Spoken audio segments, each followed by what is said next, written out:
Hi, this is David Comfort from Democracy Action Network. Here's what's actually wild.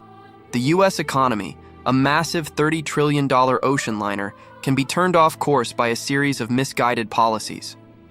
We've seen this during the Biden years, where the pandemic-era support and excess savings initially fueled a virtuous cycle of wage gains and consumer spending. But now, the tides are shifting, and it's becoming clear that the impacts of tariffs and reckless fiscal policies are starting to ripple through the economy. Ever notice how the hard data, like jobs and inflation, seems to be holding up, while the soft data, like consumer sentiment, is looking pretty grim? This week has shown a significant disturbance in the economic force. The hard data's problems are no longer just speculative, they're becoming real. For instance, consumer spending is flat, down 0.2% over the past few months. That's not just a blip, it's a concerning trend that could indicate deeper issues ahead. What if I told you that the tariffs imposed under Trump, which many Americans thought were costless, are actually starting to hurt our economy? Tariff revenues are skyrocketing, but the costs are falling squarely on consumers. The auto industry is feeling the pinch, and with a new 50% tariff on copper, the situation is only going to worsen.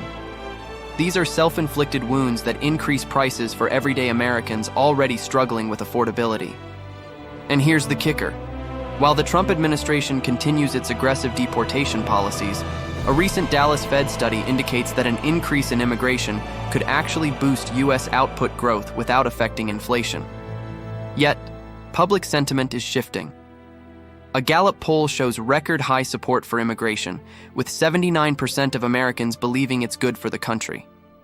This is a clear reaction against the harsh rhetoric and policies that have dominated the conversation. The budget outlook isn't rosy either.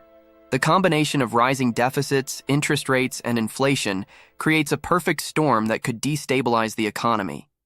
If we hope to retake the government and implement policies that genuinely help people, we need to start addressing these issues now. Ratcheting up attacks on the Federal Reserve's independence only adds to the chaos. The Fed's role is to maintain stable prices and full employment, not to serve the whims of political agendas.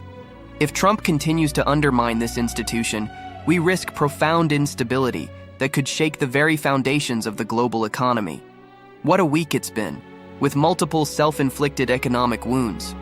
It's a reminder that we can't afford to ignore these patterns. We must engage, understand, and work together to repair the damage. The stakes are high, but with collective action, we can navigate through these turbulent waters. This is David Comfort from Democracy Action Network. Please like this video and subscribe to our channel. It would help out a lot. Peace.